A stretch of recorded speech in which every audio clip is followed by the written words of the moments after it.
What is going on, everybody, and welcome back into another preview episode here on Patriots Global. As always, I'm your boy Colby, also known as Patriots Global. We got Rob, also known as Patriots7 from Instagram, giving you guys the best New England Patriots breakdowns on Instagram. Best content creator on that damn platform. You guys know the show. Finally verified, too. Baby. Finally verified, too. So big congratulations to Rob. Years and years waiting for that one. But 9 we're years. holding you guys down here with another preview. Last week, had to take a break. Unfortunately, boy wasn't feeling all that well. Still trying to get over a little bit of something. But we're here back for a huge game because here, week 5, the New England Patriots are playing prime time, baby. Sunday night football in division rival Buffalo Bills, who are currently undefeated. They're 4-0 heading into week 5. New England Patriots sitting exactly at 500 at 2-2 in a game that is definitely a big one for both of these teams and certainly do have implications down the line potentially in terms of the AFC East and also just seeding when it comes to the AFC. So look, Mike Vrabel said it after their dominant win against the Carolina Panthers. I mean, they could have talked about the Panthers game. They could have talked about the blowout. But one of the big things that stood out to me that Mike Vrabel said in that post-game locker room breakdown was, hey, we got Sunday night football coming up and everybody is going to be watching. And I'm glad that they are. The fact that he said that makes me feel very, very good. You know what also makes me feel good is that, Rob, I feel like we as Patriots fans, we see the direction that this team is going in. And some people might say, you're Patriots fans. You've had it bad over the last couple years. So how do we know that the Patriots are really on to something and they're in a positive direction versus how do we know that it's just marginally better than it's been the last couple of weeks? And what I'll say to that is that Jack Gibbons said himself that the vibes were high in the New England Patriots locker room, behind the scenes, in practice. Everybody is in such a good place mentally that they then went out and knew they were going to blow out the Carolina Panthers, and that's exactly what they did. The mentality that you are in and that you set your team up for as a unit heading into games heavily impacts the way that you're going to perform. If you guys are checked out, if you're not playing as a unit, chances are you're going to get blown out. And right now, it just feels like not even just us fans, but the coaching staff and the New England Patriots players themselves see the direction that this team is heading towards. They see the potential, and they're in a really, really good headspace. So, Rob, just initially, what are your thoughts coming off of this Panthers game and just the direction that the Patriots are trending towards heading into week 5? Okay, so hear me. Okay. Yeah. Okay. For once, StreamYard decides it wants to work correctly. I love the direction we're heading in. Obviously, like, it's a big win that we had. I know it's only against the Panthers, but that was a top 10 defense. You want to go look up the metrics. It is what it is. We performed well against them. I love the direction of this team, too. It seems like Mike Vrabel, look, we knew that this was not going to happen overnight. We knew that these things were going to take time. He's got to develop this culture, and it's just going to be something. We may not even, this is not going to be the team that we're going to see week 8, week 9. I mean, Stefon Diggs came out recently and said that his confidence or his comfortability in the Josh McDaniels offense is a 5 out of 10. And I did a video on that. And I said that if 100 yards is a 5 out of 10, I'm curious what an 8 out of 10 or a 10 out of 10 is. Because if everything else starts to work itself out and this team starts to keep binding together and they start learning more of the playbook and the playbook start opening up and the offense starts playing good. And Christian Gonzalez, the trickle-down effect of him being in the defense, that the defense gets to play how they're supposed to play, and Jelani Tavai comes back. Like, the direction of this team and how it's going to come together moving forward, I'm excited about that because this team is only going to get better. And obviously the haters will come out of the woodworks and say, if we lose this game, see, you weren't supposed to win this game anyways, or if we get blown out, we'll see. But it's not whether or not we win or lose this game. It's the fact of the matter, this team is going in the right direction. Yeah, I 100% agree with that. I think one of the biggest things for me too, Rob, is just As Patriots fans, again, we're going to be biased, but I think it's not just Patriots fans that see where this team is headed and that they see the potential, but it's the players themselves vocally coming out and saying that it's professional NFL analysts, it's coaching staffs themselves and front offices outside of New England that are also saying the same things about New England. And the narrative last week about the Carolina Panthers, right? And we have a lot to preview into this game, so I'm not going to dwell on that game too much, but the narrative around that game was that the Carolina Panthers could beat anybody. They could surprise anyone. They were coming off of a dominant 30-0 win against their in-division rival Falcons. People are saying, yes, they started off the season slow, but this is a team that can gain momentum and is low-key a dark horse. The narrative around the Patriots heading into week 4 against Carolina was bottom dwellers, worst roster in the NFL, terrible quarterback, awful team. But the second they blow out a middle-of-the-pack to lower team in the Carolina Panthers, the response was, well, it's just the Panthers. So if you're a team like the Bills, the Chiefs, or the Eagles, sure, that kind of a win against the Panthers, that is what is expected. But a team like the New England Patriots that is getting no respect and has had 4 back-to-back winning seasons in 2023 and 2024, a dominant win like that where you put up almost 50 points on any type of opponent is a clear sign of progress. And so that's why anybody that thinks that this is the same old New England Patriots, we are simply a hater and you don't know football. But Rob, I think now we have to get into the injury report, but just any last thoughts on that? I think what's weird is that I was just kind of waiting for my time to say something. Drake Maye's been getting quite a bit of like love in the past like week, and I'm like, where is this all coming from? Because there's this thing that they're all building him up, and it's like, Is Drake Maye the hot thing in the NFL now? Because it seems like everybody and their mother. I go and look on YouTube and TikTok and everything. No, y'all are the same people that said he was going to be Mac Jones. Why are you changing your tune? Is this supposed to be something to hype up what this matchup is? Like, what is this newfound love for Drake Maye at the quarterback? Because we've heard from countless people, and several people like, Stephen A. Smith and everybody else that said this guy wasn't going to be anything special. Oh, basically that we got Stefon Diggs. Well, how is Stefon Diggs going to be get the ball? This, like, where is this newfound respect? Where is this coming from? Because for me, it's like you either pick one side of the fence or the other. Stop coming around to our side. Because this is the same stuff that me and Colby have been muttering since day one, that Drake Maye was going to be special. That's my last. That's needed time to develop. And I think you're certainly starting to see him come out more, which is why maybe you're starting to see him get a little bit of respect. I'm actually surprised that that's what you're seeing, because from my perspective, I posted a video saying how Drake Maye is a top 10 to top 5 quarterback in the NFL right now. I think he's already top 5. And if he wins this game, it cements it.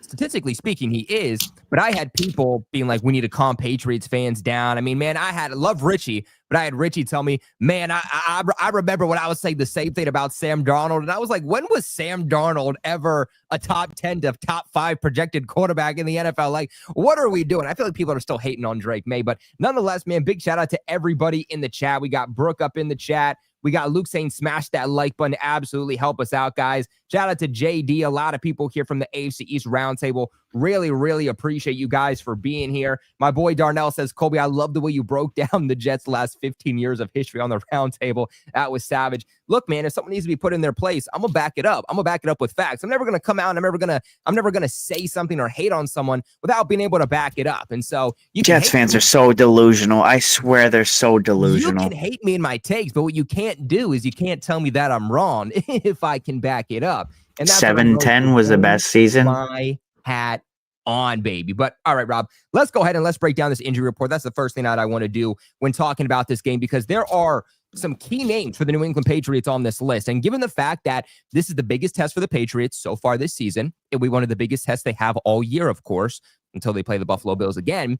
But not to mention the fact, too, that the Patriots will need a dominant defense if they are going to win this game. You go ahead and you look at this New England Patriots injury report.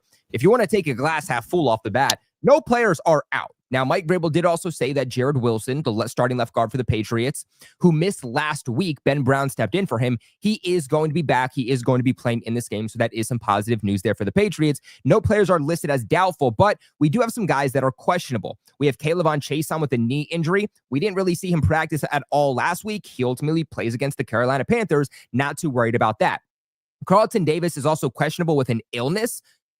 I mean, honestly, I'm just surprised Carlton Davis wasn't on the injury report with as much as we've seen him get banged up over the last few weeks.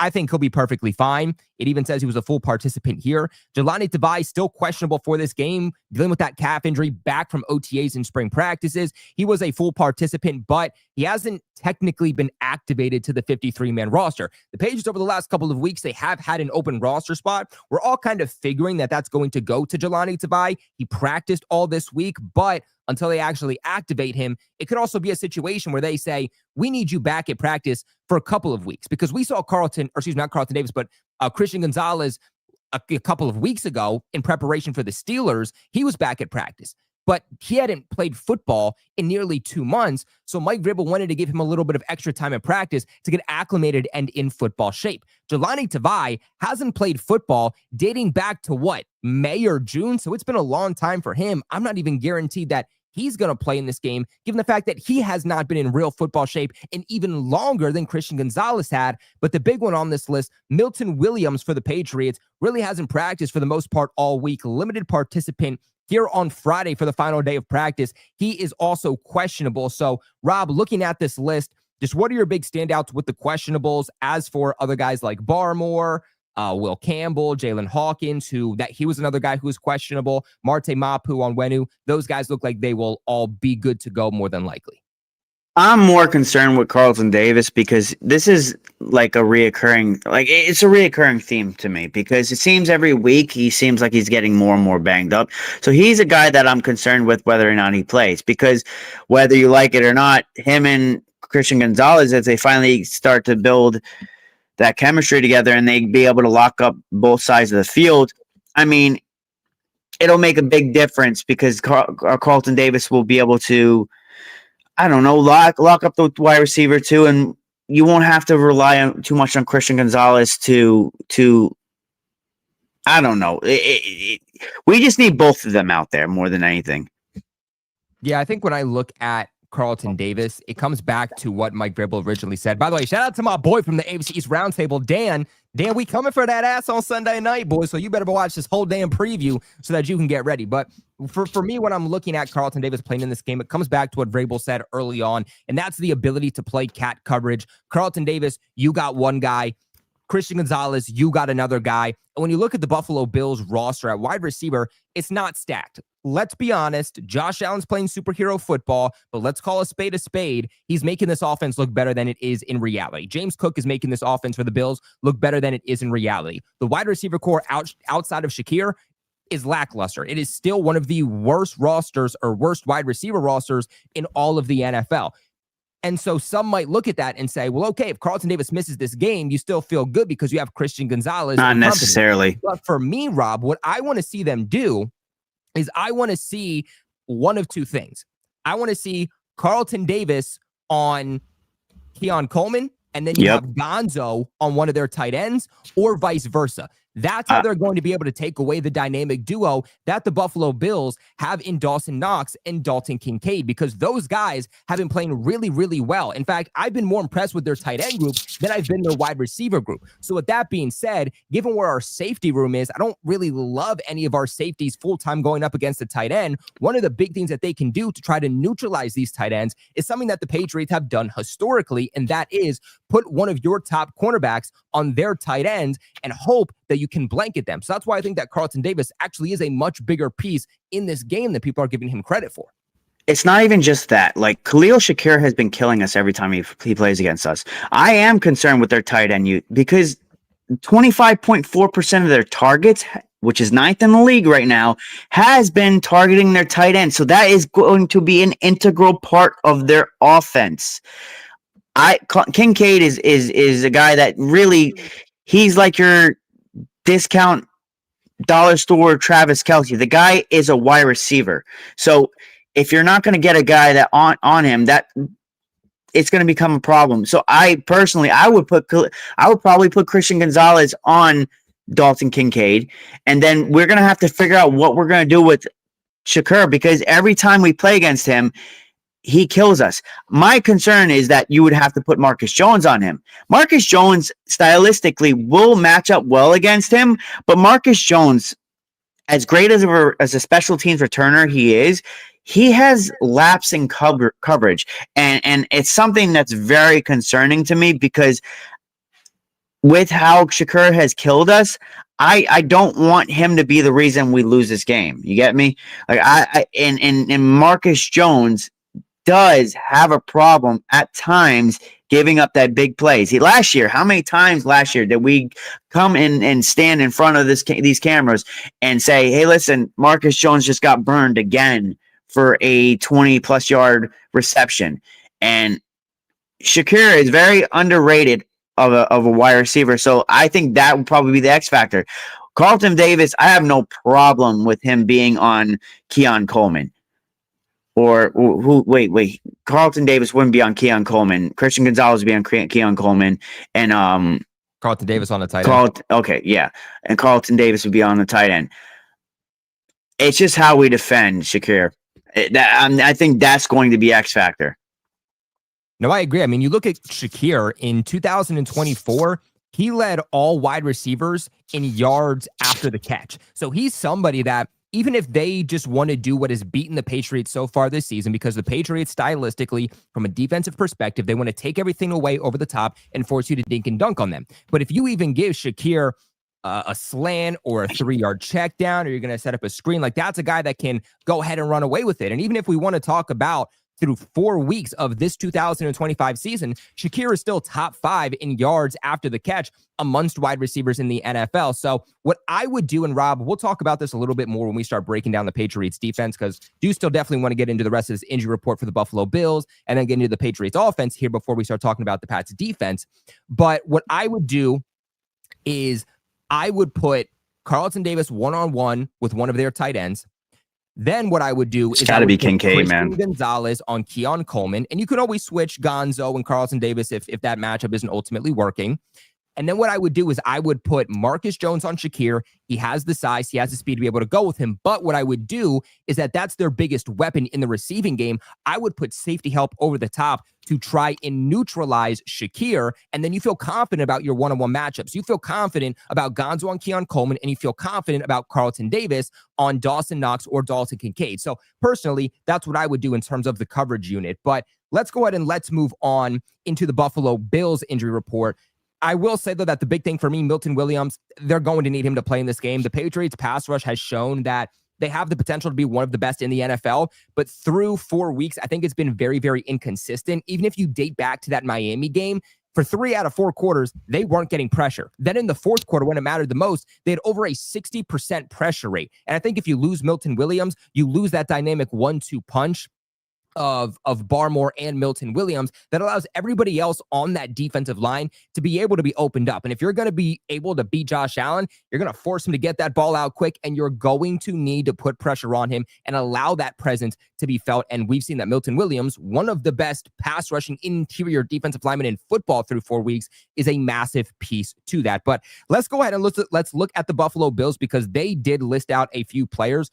Cornerback Dorian Strawn is dealing with a neck injury. He's out. And then linebacker Dorian Williams, all the Dorians are especially apparently out for them. He's in with a knee injury. He's out. No players listed as doubtful, but you have Spencer Brown dealing with the calf injury. He was a limited participant. You have Matt Milano dealing with that pectoral injury from earlier this season. He's also a limited participant. Some project he could be back, but that's going to be more of a game time decision. Defensive tackle Ed Oliver, he's been out for a few weeks. When I was on Dan's show and we were breaking down the Patriots and Bills, he said from the people he's talking to, it does sound like Ed Oliver likely still will be out in this game. So that would be a big, big sigh of relief for the interior of that Patriots offensive line. And then another defensive tackle in TJ Sanders, also dealing with a knee injury. Now, they do have a rookie defensive tackle who his first name's escaping me, Walker, who's the rookie defensive tackle, and he's been balling out. And so even if they don't have Ed Oliver, or even if they don't have TJ Sanders, they still have guys that are going to be able to be in the interior rotation there for Buffalo and wreak havoc on this Patriots offensive line. But what are your thoughts on the Bills' overall injury report? The biggest thing is whether Matt Milano plays. He's guy that's going to be the biggest run stopper amongst that group, because they're not great against the run. They're 31st, and I think that having Matt Milano back will be 110% the difference maker. He scares me because The guy can go from sideline to sideline, and he's gonna cause havoc. Yeah, that's just the biggest thing is whether or not he plays. If he doesn't play, I have a little bit more of a sigh of relief. But if he does play, I like you said, Ed Oliver hasn't played that much, or he's been limited. Ed Oliver hasn't played over the last few weeks with an injury. So yeah, I mean, actually, either one of them being back kind of scares the hell out of me because they're both difference makers. So let's just hope that either one of them out. That's really it. Yeah, so Ed Oliver obviously being their main defensive tackle there, so losing him is big. But they do have Daquan Jones, who is healthy, so he'll still be going. TJ Sanders is their backup second stringer there, so losing him in terms of depth and a rotational piece certainly would also hurt. But those guys are, at the end of the day, game time decisions. By the way, the rookie defensive tackle that I was talking about that's been really good for them was also a guy I wanted the Patriots to target, rookie by the name of Deion Walker. Rob, I don't know if you remember this guy. He was like like 600. He causes havoc. Yeah, he was insane coming out of the draft, and the Bills got to steal with him. He's looking everything that was projected coming out of the draft. So that's another guy that they're ultimately going to have to stop. But Rob, let's go ahead and let's transition into this Patriots offense versus the Buffalo Bills defense. Now, Drake Maye coming off of another really, really good game. I've said it before. I'll say it again. Statistically speaking, Josh Allen and Drake Maye are on the heels of each other. Now, I would say Josh Allen is playing slightly better, but it is just very, very slightly at the end of the day. Like a lot of people it's because of the rushing, man. A lot of people are saying that Josh Allen is playing as the best quarterback in the league. And I'm not telling you that you're wrong, but you can't say that Josh Allen is playing as the best quarterback in the league, but then say that Drake Maye isn't a top 5 to top 10 quarterback right now, when again, statistically speaking, he's on the heels of Josh Allen. Even if you want to look at the rushing statistics, Drake Maye is top 10 in yards among quarterbacks. He is also top 10 in rushing touchdowns among quarterbacks. If you look at the passing metrics, Drake Maye is first in a completion percentage, in yards, in touchdowns, but he's not even middle of the pack in terms of turnovers or overall interceptions. So just looking at this game, what are your expectations for Drake Maye, who just feels like he's getting hotter and hotter and hotter as time goes on? And for Rob, whatever it's worth, Drake Maye is also a top 5 quarterback in fantasy. Yeah. My biggest concern is that secondary for Buffalo is number one. Like, they're really good for whatever it's worth. And they've had maybe those numbers are kind of pumped up because you played the Jets, the Saints, the Dolphins kind of look They played the Dolphins. So I'm just curious whether or not like they're really as good as the numbers say they are, especially when you're going against guys like Justin Fields and Spencer Rattler. But that's just my 2 cents on that. But as far as Drake Maye goes, it's gonna be his legs because I don't know how many Patriots fans know this, but he accounts for 77% of our yardage. That means wherever he basically is, he's second in rushing by only like 30 yards to Ramondre Stevenson. And without him being able to utilize his legs, even if it's just like, was it last game, he was like 3 rushes for 11 yards, but they were timely rushes.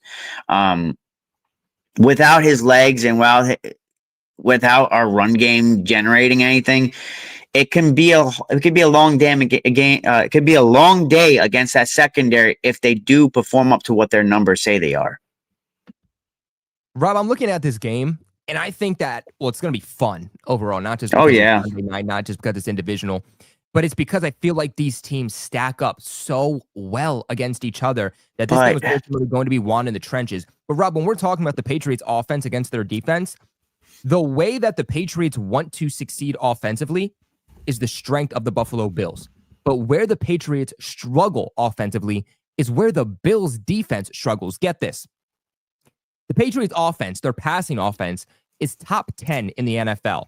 They are 7th. They are averaging 235 passing yards per game.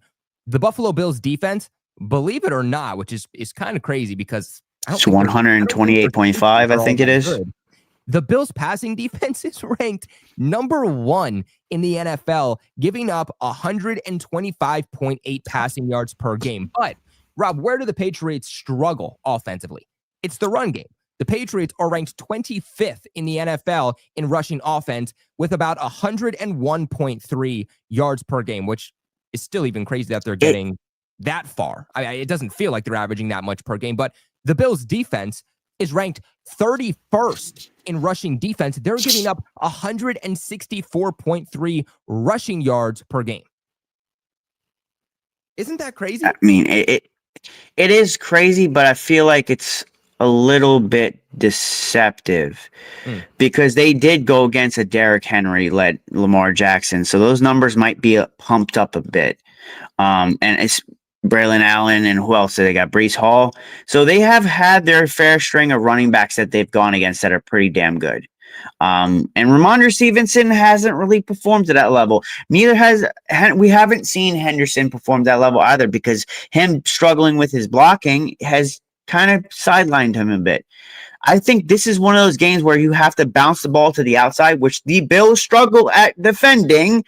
This has got to be a game where, you know how Josh McDaniels' offense is kind of like you play to the other team's, I guess, weaknesses, and they struggle on outside runs, and with Henderson and his speed, I look to Henderson hopefully taking a big chunk of the runs in this game, because if they cannot stop that, and like a Matt Milano isn't out there to kind of protect that, we can really control the clock, and that could be the difference maker.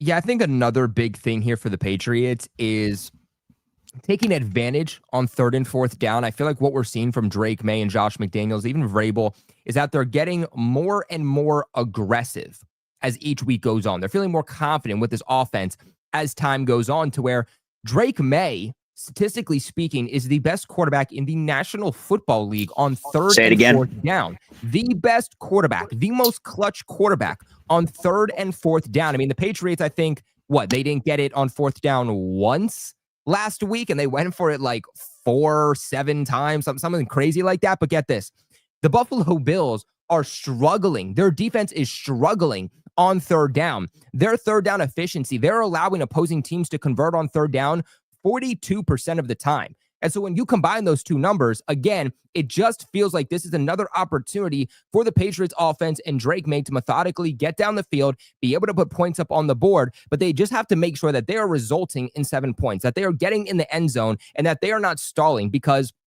one thing is true, and that is the fact that the Patriots' red zone offense is struggling so far this season. And if you're going to beat the Buffalo Bills, you're going to beat Josh Allen, a team that can easily, without a doubt, put up 30, 40 points a game if need be. I mean, they're averaging 33 points a game. You're going to need to outscore them. You need to be able to go drive for drive, pound for pound with Josh Allen and this Bills offense that is one of the best, if not the best, in the NFL. And if you're going to only get in the red zone and put up 3 points, a bend but don't break defense for the Bills, then it's not going to matter. So I think making sure that we continue to take advantage of a rough Buffalo Bills 3rd down defense, and then make sure we're capitalizing in the red zone, is going to be crucial for this team to get away with the win. Because if you're putting up less than 30 points, I don't know if the Patriots win this game. I'm also concerned with the fact that we start off really freaking slow. And you can't start off slow against a Buffalo Bills team that averages 33.5 points. It's not a recipe for success. We kind of let them march down the field. I mean, every game so far, we've given up an opening drive touchdown. When are we going to kind of dig our hooves into the grass, into the land, and stop the other team from scoring? That's kind of important. And also, we can't start off slow. We can't be like, oh, this is going to be a waited, feel it out process. No, you kind of have to throw caution to the wind, because at the end of the day, this is how I see this matchup, Colby. I see this as we have nothing to lose. They actually have everything to lose. And you were like, people were like, well, Rob, it's only 1 win, right? No, they have won, 15 games in a row at home? 15 games, yeah. They haven't lost. They haven't lost since 2023.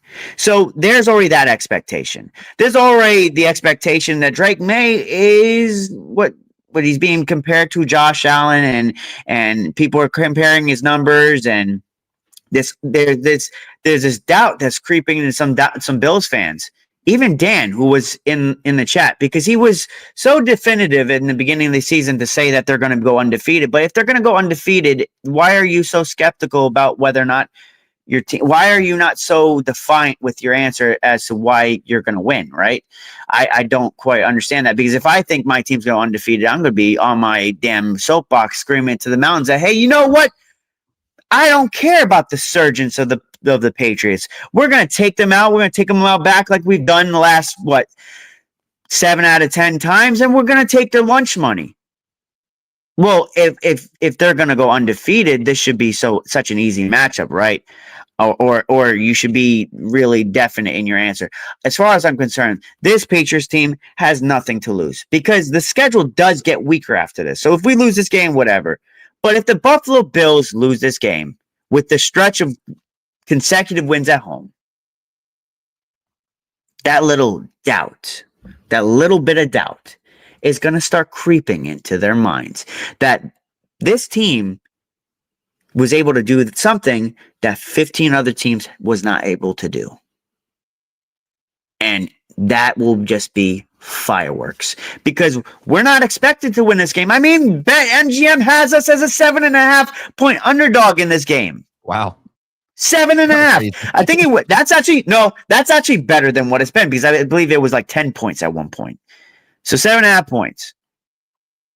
We're not expected to win this game, man. All the cards are on their table. And if we take their O, especially at home, oh boy, man, heads will explode. The Buffalo Bills have higher expectations, right? Like, you look at the Patriots and the expectation isn't to go to the playoffs. It's just to be on an upward trajectory and at least double the wins that they've had over the last 2 seasons. If they can get at least to 8 wins, I feel like Patriots fans would say, okay, that is a successful season, right? You feel good about where they're going. But the Bills, on the other hand, a team that a lot of people are projecting to be a real Super Bowl contender, obviously, year after year, you lose to a team like the Patriots, who are rising, and those narratives certainly do start to switch a little bit. Buffalo Bills should take advantage of teams like the Patriots, who are still trying to figure things out and are in year 1 of that rebuild. But Rob, I'm going to pull this up and I want to show you this real quick, because what I want to ask you is just overall, where do you feel outside of Drake Maye? Because, obviously Drake Maye is Drake Maye and he's going to be the X factor for the Patriots. But when looking at this Patriots offense in the running game, with the Patriots receivers, with their tight ends, where do you feel confident is how the Patriots can win and take advantage of that Buffalo Bills defense? I think it's just the utilization of Stefon Diggs and Hunter Henry. I think that's going to be and add Hooper to that too, because they do struggle against tight ends, and we don't just have one good tight end. We have 2, and they both can block. So you got to kind of pick your poison as to what kind of concept they're going to run in. And with Stefon Diggs kind of lining up just about everywhere, whether it's F, it's Z, it's X, he's been lining up everywhere. And there isn't another defense that he knows better than the Buffalo Bills defense. So if you're not thinking that he's not in Zach Kerr's office right now giving him the deeds as to what they could do to exploit that defense, I think those 3 players are going to be an integral part of why we win this game, other than obviously if Henderson plays in the backfield.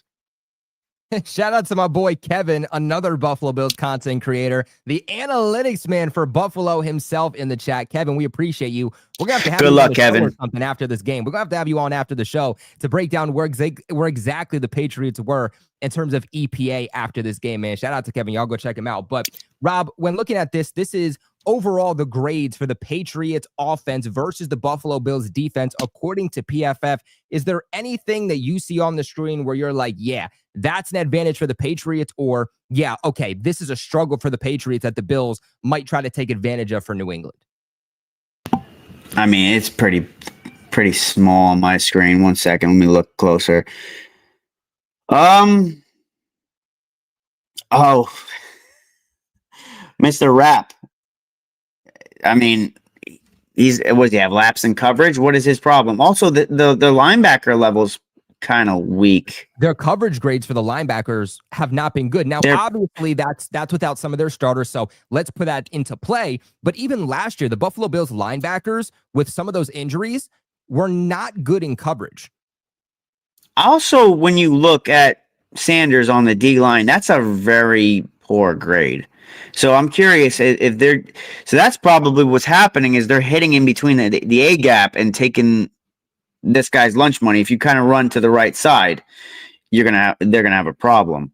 Especially when you go and look at the preceding players after. So basically, if you attack the right side and you kind of stay away from Bosa, you're good. You're basically good. Bosa has been an absolute wreck for the Buffalo Bills. Like, he has been dominant when on the field for them.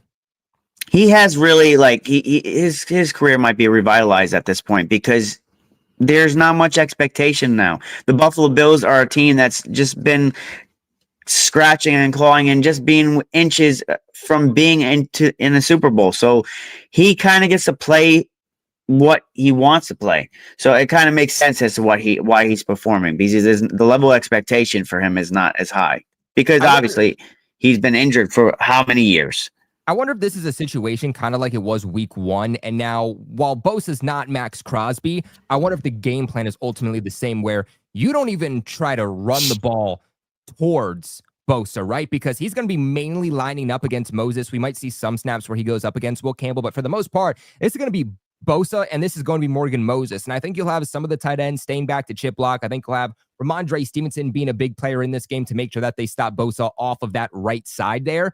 But I wonder if this is a game where a lot of the runs that we see are either up the gut or they're on the left side out to Will Campbell, because Will Campbell and Jared Wilson have also been the Patriots' best overall pass blocking offensive lineman, but they've also been the Patriots' best run blocking offensive lineman. So it also feels like that is where the Patriots are going to try to succeed. My biggest thing here, though, is trying to take advantage of that secondary. And I think this is where Drake Maye and this offense, they're going to want to have a quick offense here. They're going to want to get the ball out quick, because that D-line, I think, for the Buffalo Bills has also allowed to mask some of maybe the rough secondary play at times that we've seen. I think a big reason why their secondary is ranked as high as they are is because their defensive line has also been dominant, just kind of allowing that secondary to play above realistically where I think their talent level is. And where I want to see this Patriots offense attack the Buffalo Bills defense is in their safeties, right? I want to see these running backs be targeted in the receiving game. Like, this should be a big Ramondre Stevenson, Travion Henderson game through the air. I think that this is also going to be a huge game for the Patriots to run 12 personnel, because you can double team Hunter Henry and take him out. He's been a dog for the Patriots this season, better and better every single week. Should have had 2 touchdowns last week.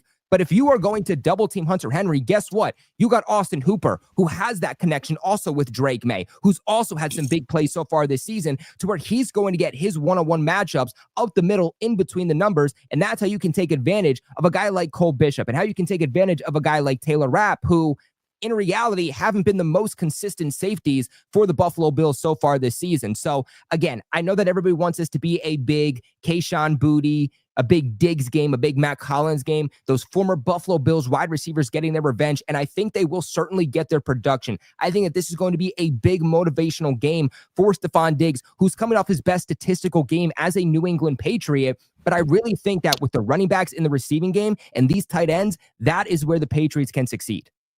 I really wished we worked Kyle Williams up until this point, because I feel like this would have been a game that we could have utilized him. Which, I mean, maybe they are. Maybe he might be the secret weapon. I would like to see also Travion Henderson running that wheel route, because I feel like that might be a part of this offense this next week that could really be a problem for them.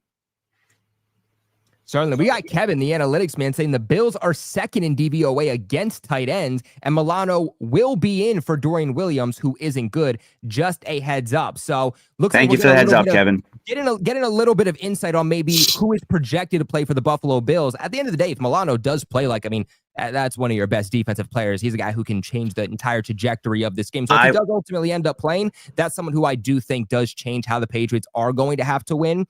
I do also think, though, that the tight ends that the Patriots have in Austin Hooper and Hunter Henry are also something that I feel confident that the Buffalo Bills haven't really had to face so far this season. You have Hunter Henry, who's playing as a top 5 tight end in the NFL. And again, you also have Austin Hooper, who is a pivotal piece to this team and fits exactly into this offense the way that Hunter Henry does. So again, even if you cover one of those guys, how are you going to cover the other? And how many times so far this season have the Buffalo Bills had to face a top 5 tight end in the league on top of having to face another guy in Austin Hooper who can do the same things that we see Hunter Henry do? So although the Bills have maybe been good so far this season against tight ends, I do just still feel pretty confident that the Patriots can get their tight ends going against the Buffalo Bills safeties there.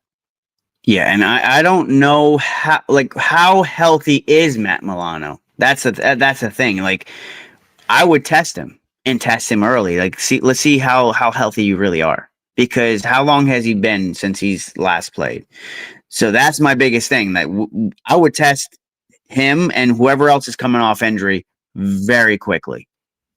Yeah. And Matt Milano, I will say, like, Matt Milano is is very a good all-around linebacker. Like, he's very good. That guy's played against the Patriots for so long, and that guy's got sideline to sideline speed. He is good in coverage. I know some Patriots fans are like, like Matt Milano, he's just like a big downhill thumping linebacker. It's like, no, he can stop the run, but that guy is one of the best linebackers in football for a reason. He has sideline to sideline speed. So if they do get him back, that certainly does change things up on how the Patriots want to play there a little bit. But Rob, we do have a question here before we transition on into the defense, and that is, what do you think about the idea of playing Marcus Jones more on offense? Are you pro doing that, or are you I'm not really for it? I'm so against that because look, our secondary is kind of thin to begin with, and if you go and look, we already seen what happens when you kind of overrun Marcus Jones. He starts to get injured, and it's like, we're already kind of wearing him thin as it is, being playing corner and also doing special teams. So adding another part, maybe if it's just a 1-game thing, I'm all for it. Like against the Bills, because they don't know how to prepare for that type of player. But if it's something that's a more consistent basis thing, no, because we already seen Belichick do it. The guy ran him into the ground. So no, absolutely not. I think Patriots fans want to see Marcus Jones on the field offensively because it's new and it's exciting and it's special. And when we see Marcus Jones get the ball in his hands in the past, he makes plays. But why does he make plays? At what risk, though? Because usually when Marcus Jones is on the field, it is an offensive play that is designed up for him to get the football. It's not that Marcus Jones is out here being a Travis Hunter and he can cook everybody offensively. It's because when he's on the field, not always, but the majority of the time, the point is the offensive scheme on that play is meant to get him the football. And when I look at Marcus Jones, he's a pivotal piece to this Patriots defense. He is their starting slot cornerback. They really don't have a lot of depth behind Marcus Jones when it comes to slot cornerback and the speed that he's able to have, but also on special teams. This guy set a Patriots franchise record in punt return yards last week and should have had 2 punt return touchdowns last week. He's an absolute game changer. And now you're risking him potentially getting injured. Now you're risking him also not being as good to go on defense or on special teams because you're just tiring him out too far in the game, asking him to do too much. I understand why the Patriots did this in 2022, 2023, because we didn't have a good offense. We didn't have good receivers. We had nobody to get the football. It's different now. And I'm not saying we have a great supporting cast and we have a great wide receiver core, but what I'm saying is that you have Pop Douglas that can do the same things that Marcus Jones can do. You have Stefon Diggs.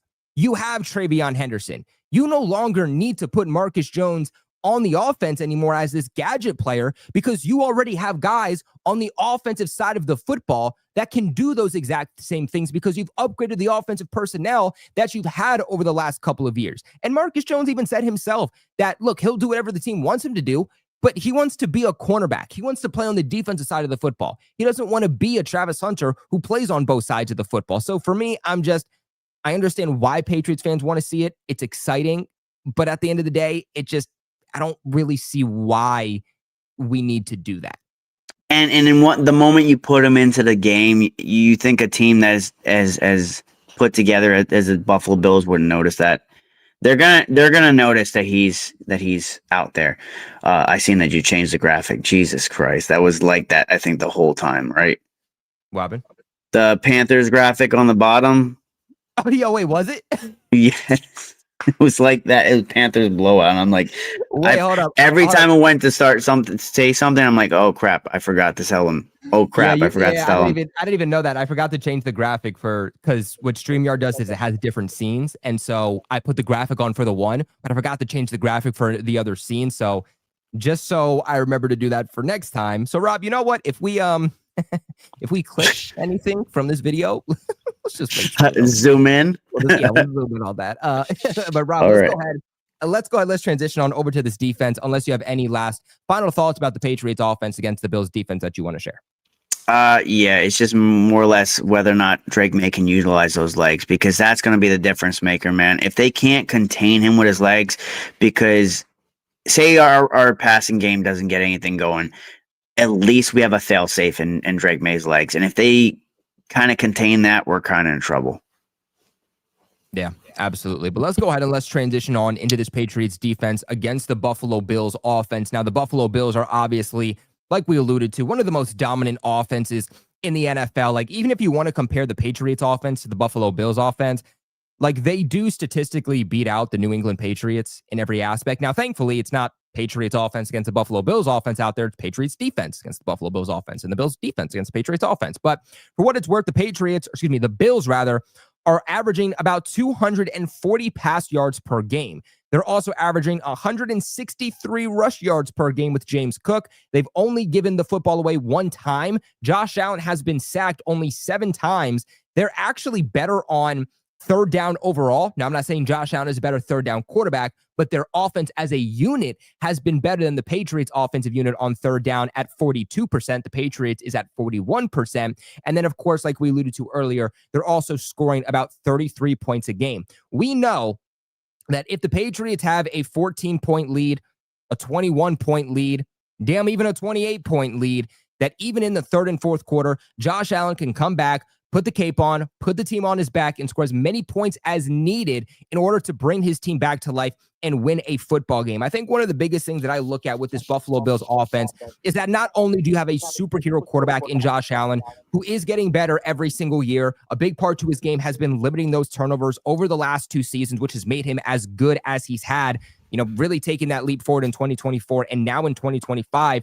But having James Cook back there, who is playing as one of the best, if not the best running back in football right now, again, averaging 163 rush yards per game, their offense is multidimensional. Opposing defenses throughout the first 4 weeks have had a hard time saying, we're going to shut down one aspect of the Buffalo Bills and force them to beat us this way. They're allowing them to do multiple things, which is making opposing defenses stay on their toes and have to expect anything could happen at any second with this Buffalo Bills offense. Josh Allen could take the ball for a quarterback-designed run. He could pass the football. James Cook could go and have a big play on you and average 5 yards per carry, which is half of a first down. So, Rob, when you're looking at this Buffalo Bills offense and the Patriots defense, what is the biggest thing that you are going to try to take away? I mean, you're going to have to keep Josh Allen in the pocket, because I feel like I'm more scared of him as a runner than I am as a passer, because he has played good. But he's played good against the Saints, the Jets. The Ravens' defense is dog shit. And who else? The Saints, the Jets, the Ravens, and the Dolphins, right? So all bad defenses, like really bad defenses. So I'm curious as to is the Bills' offense as good as the numbers say they are? I don't know. Maybe it's just me being I'm taking a shot in the dark, but like the Saints are dog shit. The Ravens defense is dog shit. The Jets are also dog shit. And the Dolphins, I mean, they're really dog shit on defense too. So I'm curious. Now they're going to go against, I mean, I'm not going to say we're world beaters on defense, but this is going to be the best defense they have to face. And especially against the run, I don't think James Cook is going to do what he's been doing against other teams to us. I just don't see it. So I'm curious how good, like, obviously going back to the question, make him being a pocket passer, but I'm curious whether or not they're as good as the numbers say they are.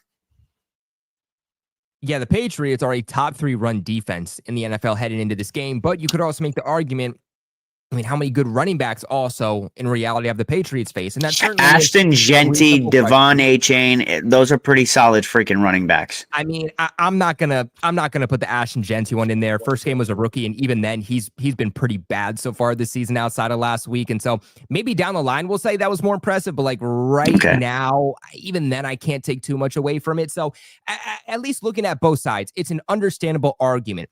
Who have the defenses been that James Cook has gone up against, but also who have the running backs the Patriots gone up against? It's going to be a really interesting argument. Who's going to run away with it? Warren was pretty good. That's going to be the biggest question. But when I look at James Cook, he is a do-it-all type of running back. But that's what the Patriots need to do. They need to shut down, or I should say limit, because I don't think you're going to shut him down. You got to limit James Cook as much as you can, force the Buffalo Bills to be one-dimensional and beat you through the air. Now, that's not to say that you're still going to win or you're going to blow the Bills out, because you got Josh Allen there. Like, even Superman. Through the air, if you take away James Cook, that team can still beat you through the air, be one-dimensional, and still find a way to beat you. But the last thing that you want is for the Buffalo Bills to dominate time of possession, be multi-dimensional, and string together just long, methodical drives that keeps Drake Maye and the Patriots offense off the field. Because I think that's the way that the Buffalo Bills want to win games, and more specifically, the way that they want to win this game. So stopping James Cook, limiting that run game as much as possible, I think is going to be absolutely pivotal. Force Josh Allen to beat you through the air, and I feel better, okay? I feel better about the Patriots secondary on the Buffalo Bills receiving core than I do maybe that ability to stop James Cook. So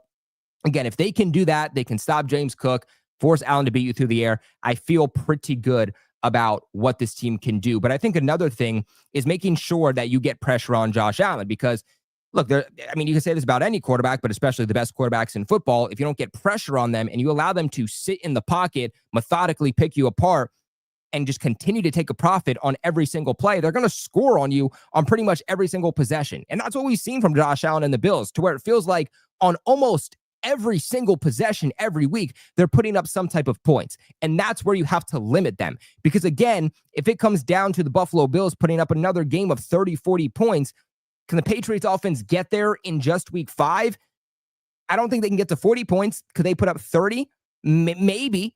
But now you're going up against a team like the Buffalo Bills that's undefeated. I think even 30 is a tall ask for this team. You want to limit those points as much as possible. So, Rob, what are your thoughts on this Patriots pass rush heading into this game? I'm concerned because they are kind of hit or miss in terms of how, like, they started out pretty strong, but then they don't. It's just not there. It's not to the level of what I would like it to be. So, and being that, like, if you can't get a pass rush on a Josh Allen and you let him sit back there all day, I mean, like, if they get in the red zone, they're 94. They scored on, was it 94.4% of the red zone scoring. So this team rarely doesn't score when they get there. And if you cannot generate a pass rush, it's going to be a problem. It's going to be a huge problem. Yeah, I think what scares me is, and I'm trying to think, because I don't think we faced a better O-line than the Bills so far. I mean, Raiders O-line's been pretty rough. Not even going to touch upon the Dolphins O-line. No, we haven't. O-line, not great. I mean, yeah, the Buffalo Bills have undoubtedly a top 10 offensive line. You can see the numbers here from PFF, which, look, PFF grades, I always say take with a grain of salt. They're sometimes hit or miss, but I just like to throw them out there for reference. Take with them as you will. And so, again, when you have to get pressure on Josh Allen, if you're going to affect this game at all, but you're going up against the best offensive line you've had so far, I feel like in a lot of ways, this game is a true test for the New England Patriots and where they're at heading into week 5. And if this momentum is serious, but you have given so much money into this defensive line. Milton Williams, $26 million a year.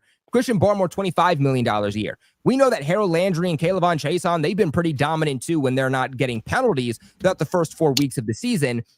But if they are going to be a true competitor down the line, if the Patriots are somehow going to be a dark horse playoff team this year, it's going to have to be because they have a dominant pass rush. And with all the money, again, that they've put in, you are expecting a dominant pass rush. This is the type of matchup that you expect them to win.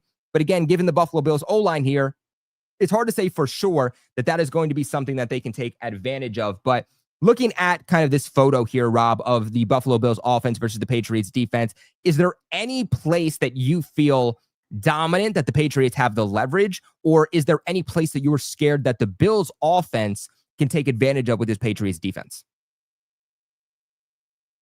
Shoot, my mic was off. I don't know, man. Like they have. Here, I can blow this up too. Yeah, please blow it up because I can barely see it. A little bit more. I have a commercial. Great. That's. Do you want me to study the photo? No. Is it zoomed in yet? Let me see. Can you? It's not. I can barely see that crap, man. You just. If you send it to me, okay, I can see it now. All right, I just sent it to you also. I mean, their receivers based off these numbers. This is why I think PFF is kind of deceptive, because when you go look at Will Campbell on the offensive line, who's only given up 1 sack and he's done exceptional. I can't really read these grades and give it a honest answer.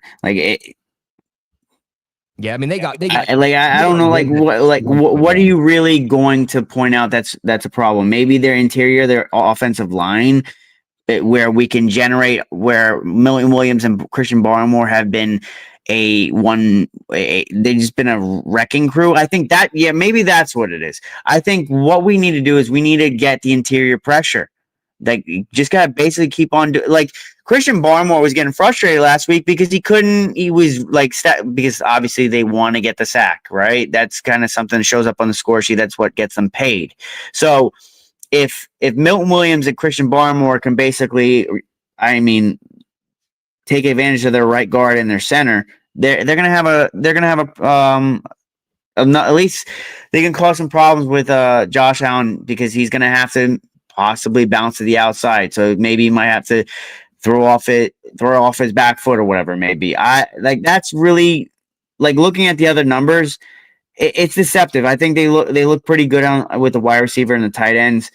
It's really just manufacturing a pass rush through the defense of the interior.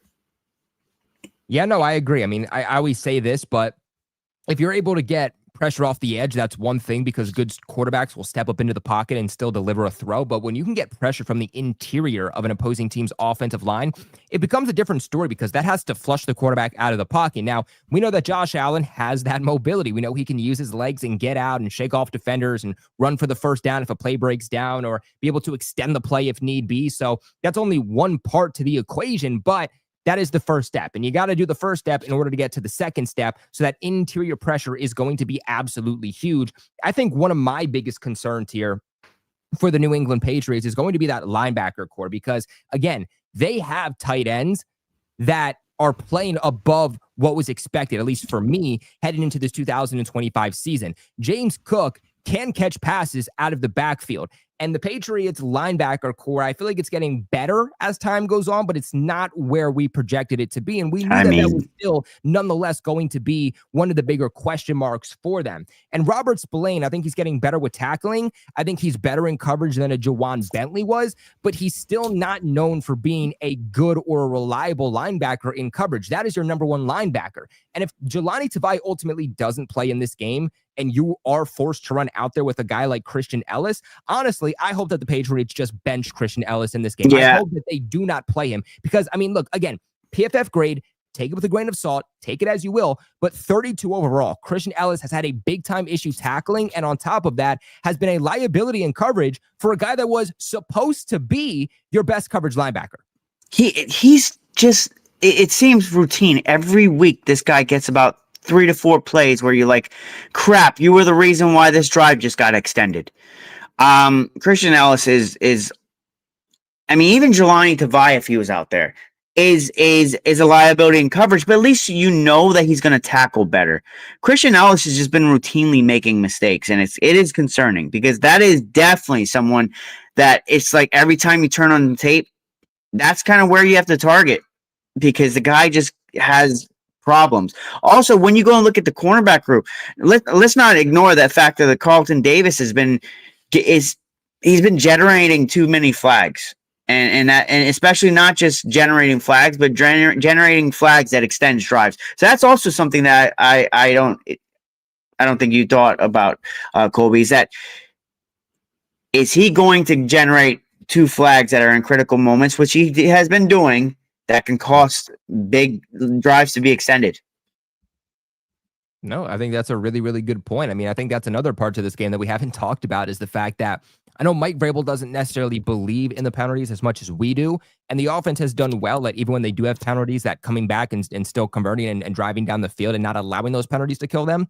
But for this defense, especially, the last thing you can do is force the Buffalo Bills to go 3 and out or hold them to a field goal. And now all of a sudden you have a penalty on 3rd down after they weren't able to convert, and now it's coming back, and now it's a replay of 3rd down, or now it's an automatic 1st down because the Patriots are shooting themselves in the foot. I think that's going to be big for this team, is making sure that they play disciplined football, arguably the most disciplined football that they played this entire season, which I think could certainly be a struggle and could certainly be where the Buffalo Bills are able to run away with this game. I think for Christian Ellis, what I would do is I would bench him. I think that this is the type of game where you want to run a safety more here, kind of like hybrid linebacker close to the line of scrimmage, maybe more of a Marte Mapu game, a guy that played safety for the Patriots since he came to the league in 2023, then transformed or transitioned to linebacker here in 2025. Maybe that's a guy that you play a little bit more so you can trust to guard up against these tight ends in coverage, guard up against their running backs out of the backfield in coverage, or maybe this is even just a bigger Kyle Duggar game that we've seen so far this season. Oh, no. Play him a little bit closer. So that's always a possibility too. Rob, I will take Kyle Duggar in this game over Christian Ellis 10 out of 10 times. I actually think that Kyle Duggar has been fairly good from when we've seen him this season. It's been limited, but from when we do see him.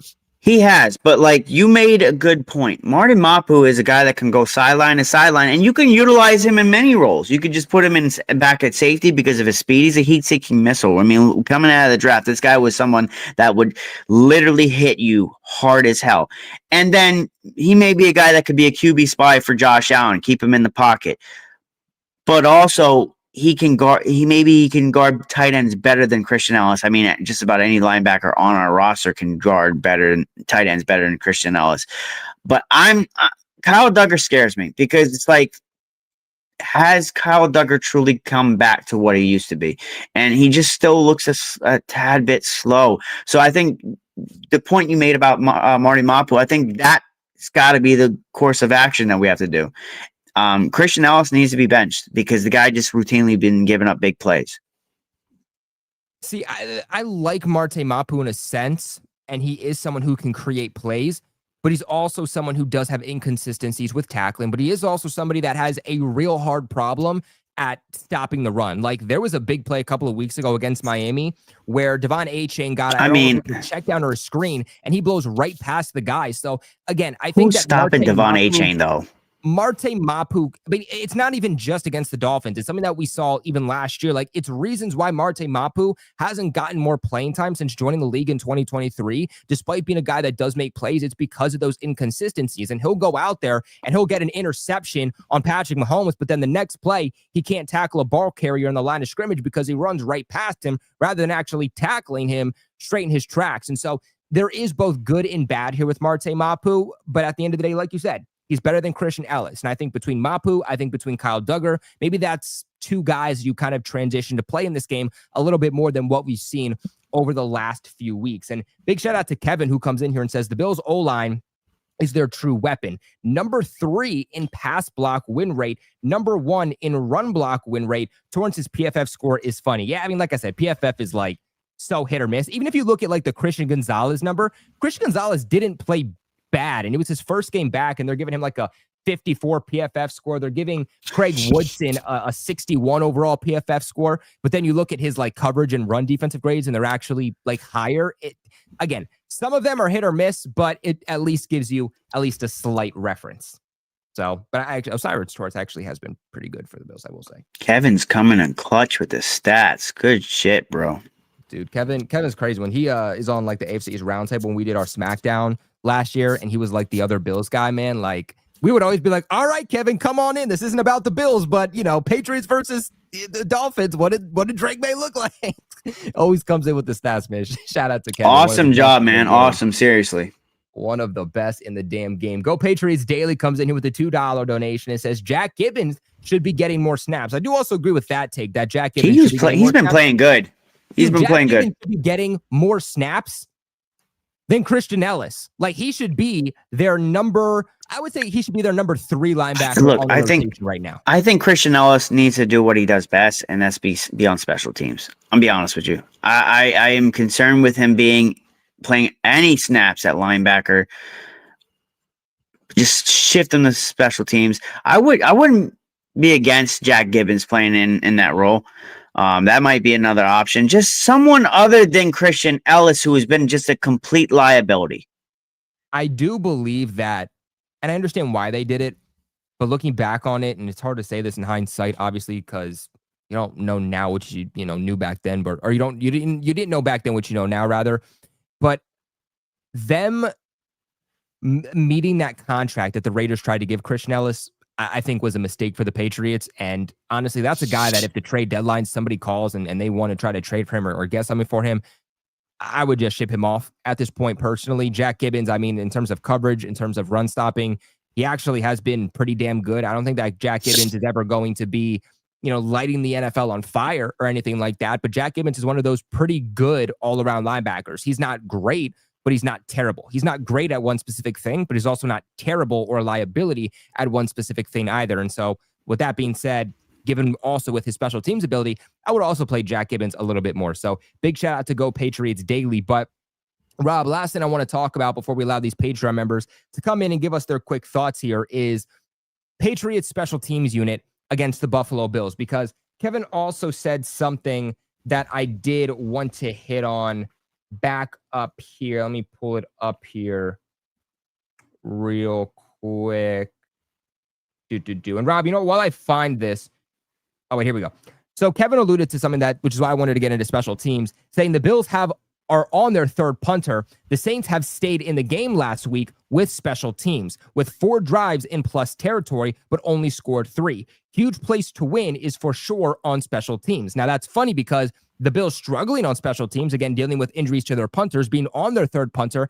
The Patriots set a franchise record in punt returns last week with Marcus Jones. Should have had 2 punt return touchdowns, ultimately has 1. He puts up like 156 total all-purpose punt return yards last week and was setting the Patriots up in excellent position. 167, which is why the Patriots, Rob, were able to put up as many points as they did. The offense looked good, but the offense didn't have to do a whole lot because they were consistently in good position due to Marcus Jones. Maybe another way the Patriots can take advantage and maybe win this game. So what are your thoughts on the special teams unit compared here to the Buffalo Bills?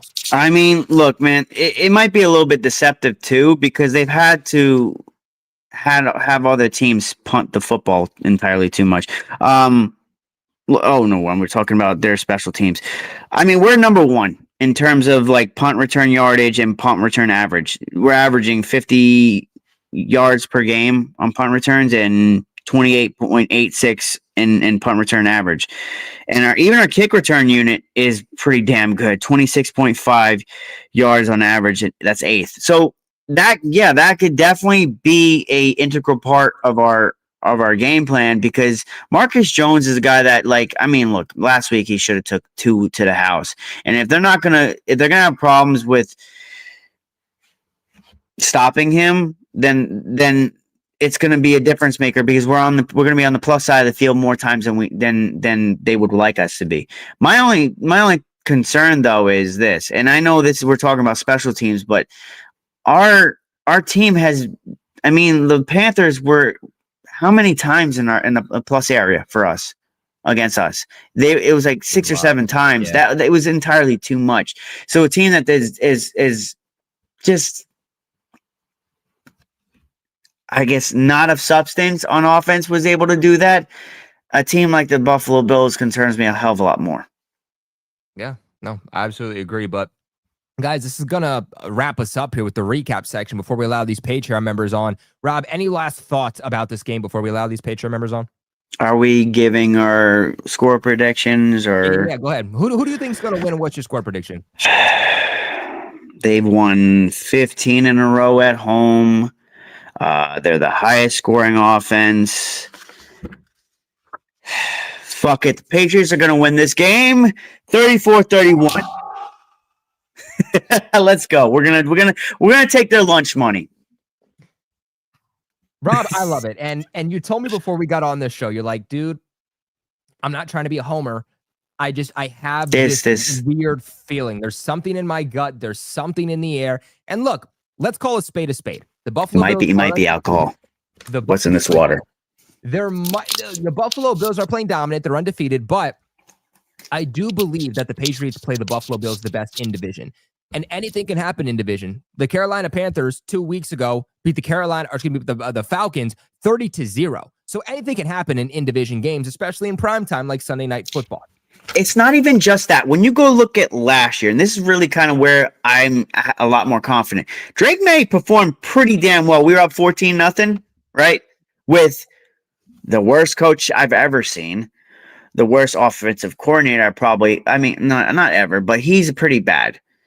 Pretty vanilla, and a defensive coordinator that probably he's also significantly awful. The worst offensive line in football, one of the worst wide receiver cores. Our freaking running backs, albeit Ramondre Stevenson's back here, but he doesn't have quite the fumbling. Well, he does kind of still, but. It's a brand new team. It's a better team. It's significantly better on offense, significantly better on defense, and our special teams is kind of about the same. And we were up 14-0 against them that time. Look, all you need to do, as far as I'm concerned, punch him in the mouth one time.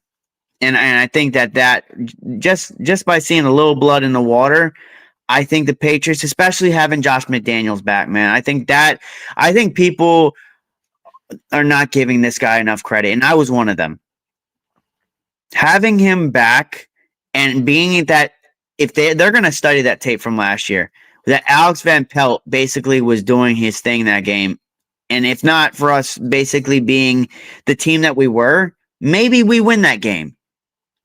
I think Josh McDaniels is going to be in his bag this game, and I think that's why you're going to see our team put up some points. Yeah, no, I agree. I was just reading this Nick Saban quote on Mac Jones, and he said, "I'm so happy for Mac Jones. I think Mac was one of those guys who was in a bad situation in New England relative to coaching and all of that stuff. And who was the offensive coordinator, and how did he get development when he came into the league?" So, damn, that's kind of crazy. Mac Jones having a resurgence, man. Although not really all that surprised, to be honest. I don't want to be a Mac hater, but let's wait a little while before we say he's great, because this is the same guy that ran to a Jet staffer and started problems. So people like this is the thing that bothers me. People on the internet that throwing Belichick under the bus. He didn't tell him to be a bad teammate to Bailey Zappi. He didn't tell him to basically sulk on the sideline instead of pumping up the rest of his teammates. He didn't tell him to run to a Jet staffer. So I'm happy he's doing well. Good for you. But the guy was playing like crap. Yes, maybe a new scenery was good for him. Great. That's kind of, especially being in a situation where everybody said going into that draft that they should have drafted Mac Jones instead of Trey Lance. It would have been significantly better.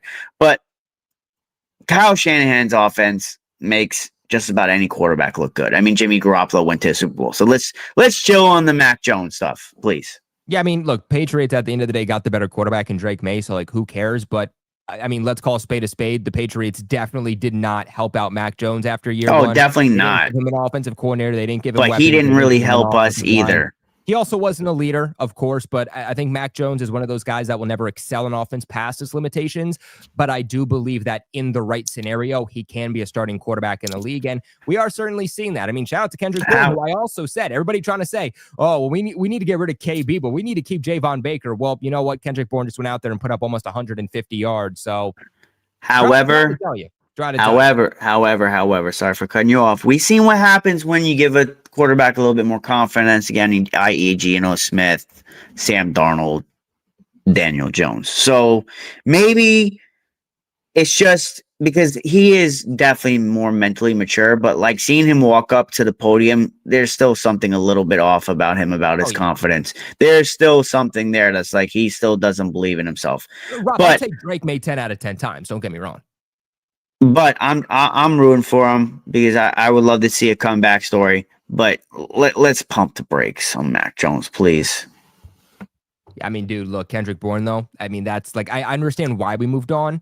But, like, yeah, that's a guy that I knew had juice left in the tank. I never agreed with the KB's washed up crap. He's not. He's a good wide receiver still. But let's transition on into the Patreon segment.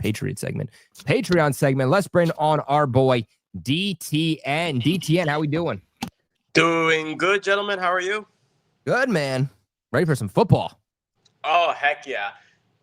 Funny enough, it was actually originally my regular time to do a preview show, something like that would be around this time. But fortunately, I did mine at 4. So basically, I actually did my preview show on the Buffalo Bills with Anthony as my guest. So it was actually awesome to get a Bills fan perspective, because obviously it would just be boring, just me and a couple of my colleagues doing these shows. But I would say now that we're heading into the second quarter of this season, this is going to be a huge challenge for the Patriots, since we haven't had a Sunday night football game since the Miami Dolphins game back in 2023. So this is going to be an ultimate test. Good pull. Has it really been that long? Jesus. And I think the last time we won a primetime game was back in week 14 against the Pittsburgh Steelers. And I'm like, oh my gosh, it's been a while since we had. Actually, originally we were supposed to play Sunday Night Football against the Chiefs, but we got flexed for that Seahawks-Eagles game just because of how bad we were. So I'm like, I'm not surprised, but we're going up against the Buffalo Bills. No surprise. We already know who Josh Allen is and James Cook is. So basically, this is basically going to be how Josh McDaniels can be creative with his game plan, especially with how they look against the Carolina Panthers. But that was against the Panthers because I had no faith in the Panthers defense whatsoever, and I predicted it. But I was skeptical with the Patriots offense after 5 turnovers against the Steelers. So I hope that this game, we are not like one of those hot and cold situations where Raiders, we look cold, Dolphins, we somewhat look hot, and then Steelers, we look cold, and then Panthers, we look hot. Like, I don't want to see a hot and cold situation. Like, I want to see some consistency. I want to see the team making improvements on both sides of the ball. And I'm praying, I better not see Ramondre Stevenson fumbling the ball, or I'm gonna get a. Don't even put that out there, please, for the love of God. Don't even put that out there. I don't want no. Please don't do that. I want to get a pair of scissors and cut him and just send him out to San Quentin if he even dares fumble the ball against one of the weaker run defenses, because we're going up against the Bills' run defense. But then again, I want to see some production on all the wide receivers, to be honest. I want to see if Drake Maye can be able to go through his reads and have this streak. And I think somebody gave me the stats. Drake Maye, if he has the same performance that he had against the Panthers, which was, he would tie Tom Brady. Yep. Wow. But man, this is we're going up against Buffalo. We already know that we need to pump off the brakes and be like, oh, if we beat the Bills, it would be a confidence booster for the Patriots. No. If we beat the Bills, who have won 50, look, man, we're not going to undersell this, because if we beat the Bills in their house, who haven't lost in 15 games, that is huge. It's not just, we're not going to just, oh yeah, if we beat them. No. If we beat them, that is literally, they're going to have to deal with that for a week. They're going to have to deal with that. And that is just going to be something that could catapult this team, because nobody's giving us a shot in this game. I mean, look at where's that damn paper? Where is that damn paper? 1 second. I got to find this shit. Rob, I don't think I Okay. gave my prediction for this game either, did I? Yeah, I think I saw it on the AFC East roundtable. But look, there's there's only one person picking the damn Patriots. Whoever CEO Wolf is. I don't know who the fuck that is. But basically, only one person is thinking we're winning this game. So if we win this game, it's a monumental thing. But go ahead, Colby. I guess you give your pick. Yeah, let's wrap up the show with giving some picks. Now, at the end of the day, while I do want to pick the New England Patriots, if this was in Gillette, maybe it would be different, but 15 on the road, I think that this is a team that is still building up to something. I don't think that this is a game where we should expect the Patriots to win. I think they have a chance to. I think they will be in it. I think either way it's going to be close, but I don't think we should leave this game, even if they do lose, saying, wow, here we go. Same old Patriots, we suck. Let's not act like this is a game where if we lose, we're losing to the Saints, or we're losing to the Browns, or we're losing to the Titans. We're losing to a team that is number one in the AFC East over the last 5 years. We'd be losing to a team that is undefeated, losing to a team that is playing the hottest football right now in the NFL, arguably the hottest football in the NFL right now. And I don't know if the Patriots are at a standpoint where this is necessarily a real game just yet. Now, again, I do think the Patriots will be in it. I think it can go either way. I think it's going to be a fun game. I think it will be close, but it's one of those situations until you show me the Bills can be beaten, until you show me the Bills can be beaten at home, I do have to ride with the hot hand. And so I will go with the Buffalo Bills in a close game. I'm going to go 28-31. So I'm going to say it's going to be down to the wire. It's going to be a field goal. But Rob, one thing I will say is the Patriots do play close, right? Like if you look at last year, Patriots win week 18, but a couple weeks before that with Drake Maye at quarterback, the Patriots had a 14-point lead. Does week 18 even count? No, I mean, it some people say it does. Some people say it It doesn't. doesn't. In my opinion, it doesn't.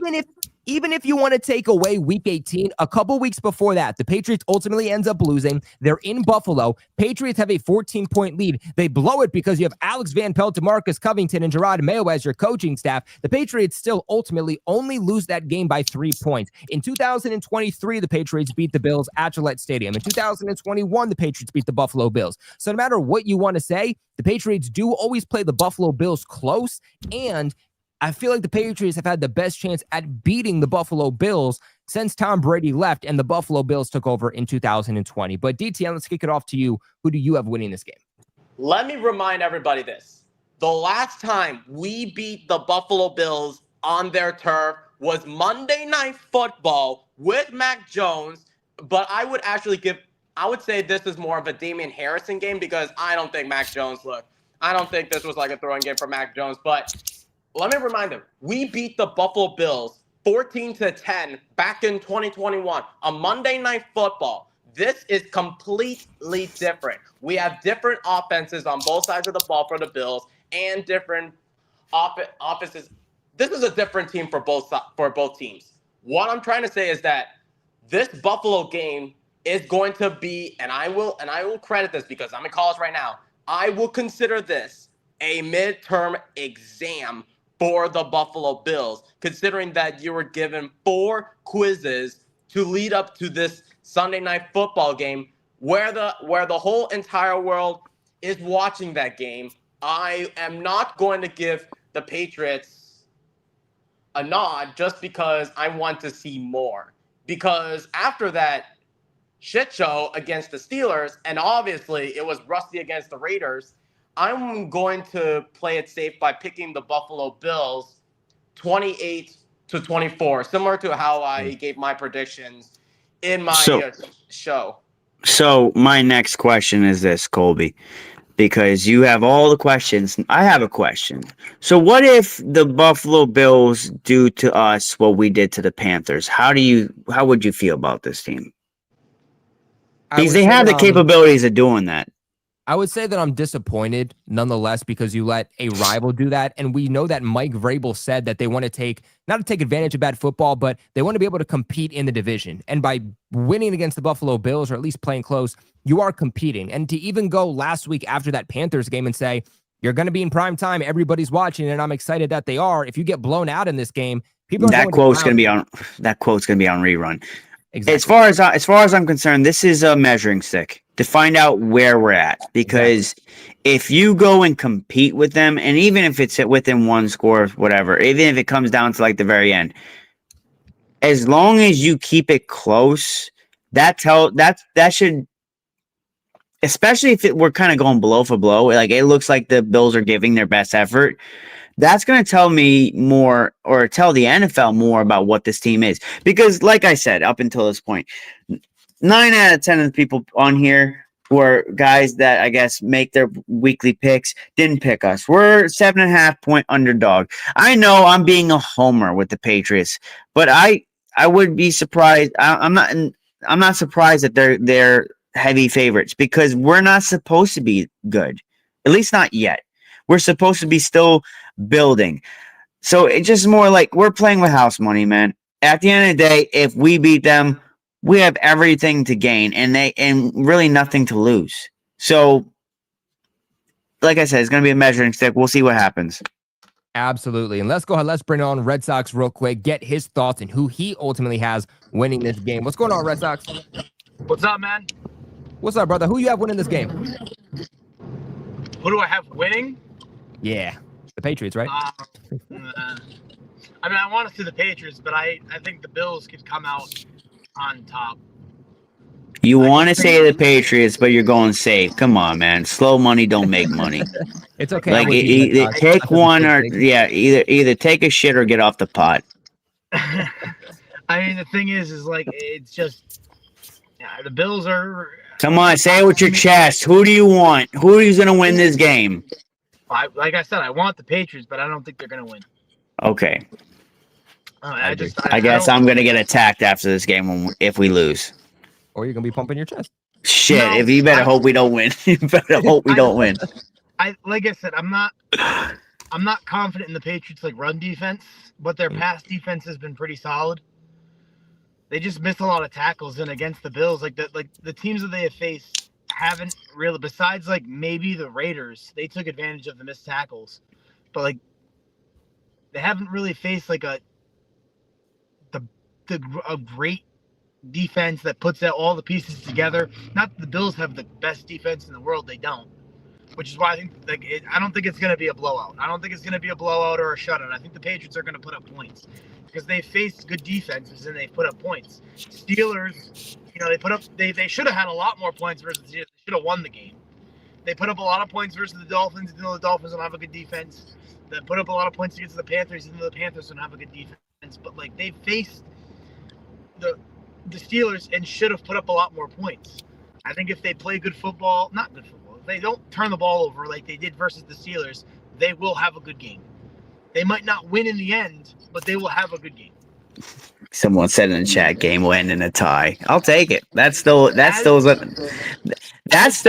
put a lot of fear in them. That will still put I'll take it. They can't say they're better if it's a tie, so yeah, I'll still take a tie. It's like high five, dude, and they're just leaving us hanging like we were supposed to beat you. And like Pee-wee, but like, high five. We're at the end of the game. You guys are like going opposite directions, just like putting your hand out. That's what we're doing at the end of the game. Mean, the thing is that on the same token, the Bills' defense hasn't been good either.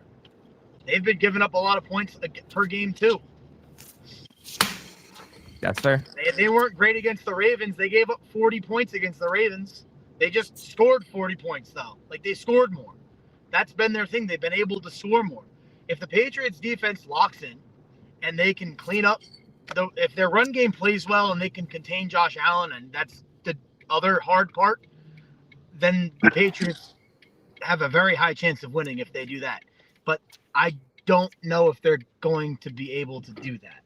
That's the thing. Like, I think their offense is going to score points. They've scored points every game, except for like the Raiders and the Steelers game. And I'm giving them a pass on the Raiders game because it was the first game of the season. New coach, new system. But then the second game, they kind of lit it up versus the Dolphins. They scored 30 points. When did they do that at all last year? Then in the Steelers game, they just turned the ball over too many times. Can't turn the ball over 5 times and only score 14 points and beat an NFL team. It just doesn't work. But then they beat the hell out of the Panthers. They beat them on special teams. Like that's going to be the big thing. Especially you're going to have to beat the Bills. You have to win in all 4 phases of the game. I think they can beat the Bills offense. I think they can win with special teams. Their coaching is pretty similar. I think that Mike Vrabel is just as good, if not better, coach. No, he's better. He's better. Yeah, and it's gonna boil down to if their defense can hold Josh Allen up and not let him score 40 fucking points, they can win the game. That's fair. But like again, like that, big ifs. Those are very big ifs because no team has been able to do it so far. How many points have the Bills scored per game? 33.5. Yeah. That's a daunting task. That's the kicker.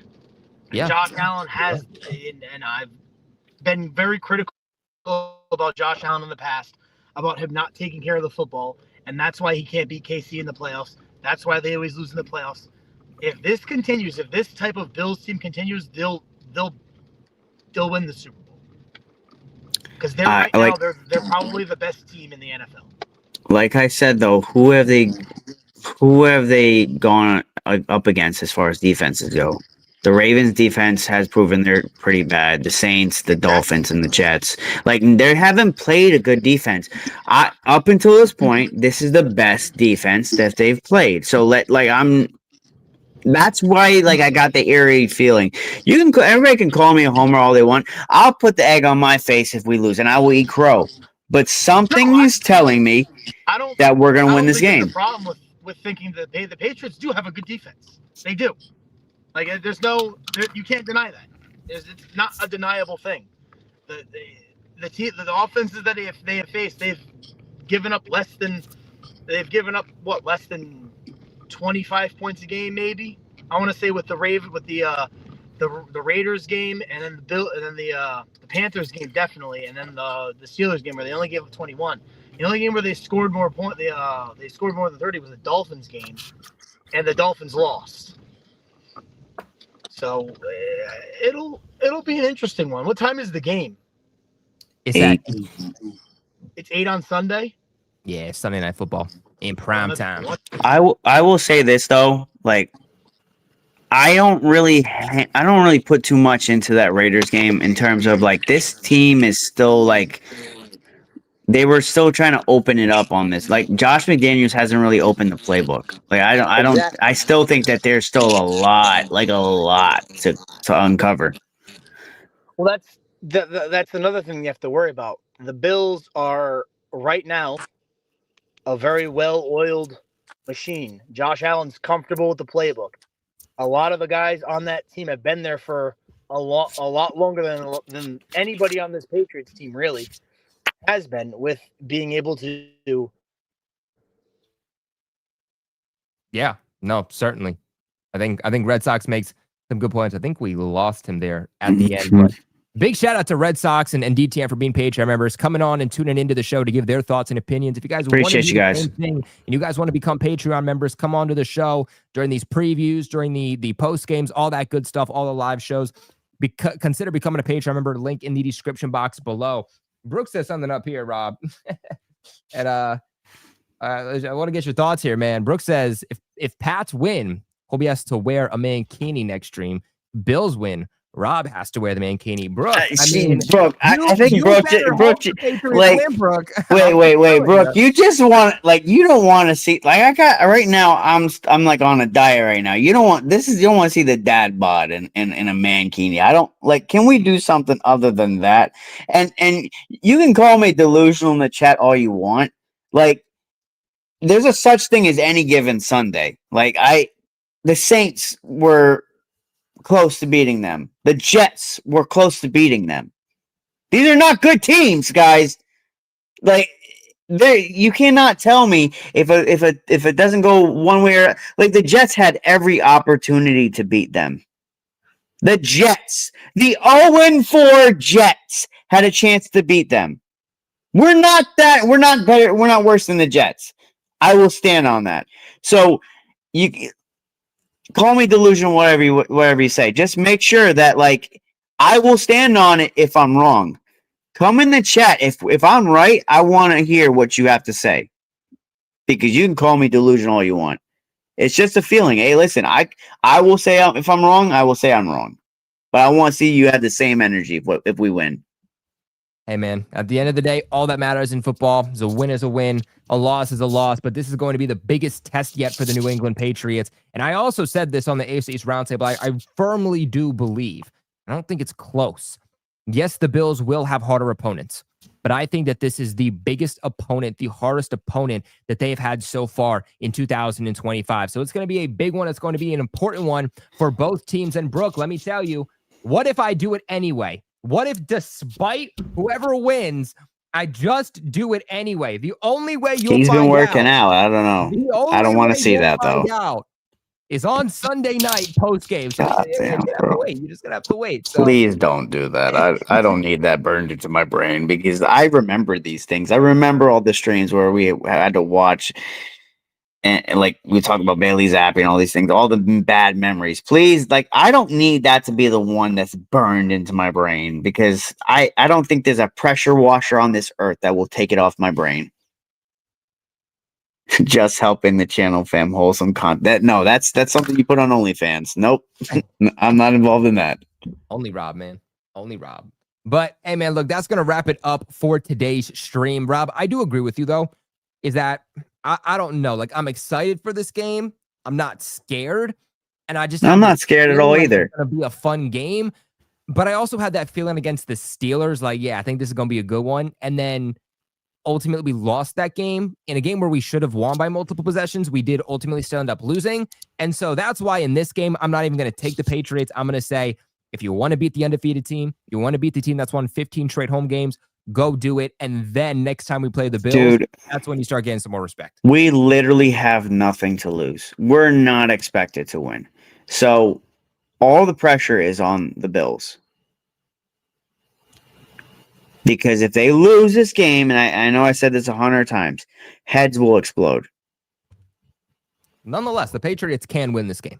No one should be saying they can't. The Patriots can win this game. But guys, that is going to end it off for today's video. Really appreciate you guys for tuning in as always. Make sure you guys drop a like on the video on the way out and consider hyping up the video with YouTube's new hype feature. Subscribe here to the channel for all your New England Patriots news, thoughts, reactions, pre-games, post-games, watch parties, and everything in between. I will see you guys on Sunday. Yes, Sunday for New England Patriots primetime Sunday night against the Buffalo Bills. Hope to see you guys at the watch party and hope to see you guys at the post-game recap. Make sure you guys follow Rob on Instagram at Patriots7. You see the handle right down there at the bottom of his name. Make sure you follow him over on Instagram. Let's get our guy to 40K ASAP. But until next time, we appreciate you guys for watching and go Pats. Go Pats.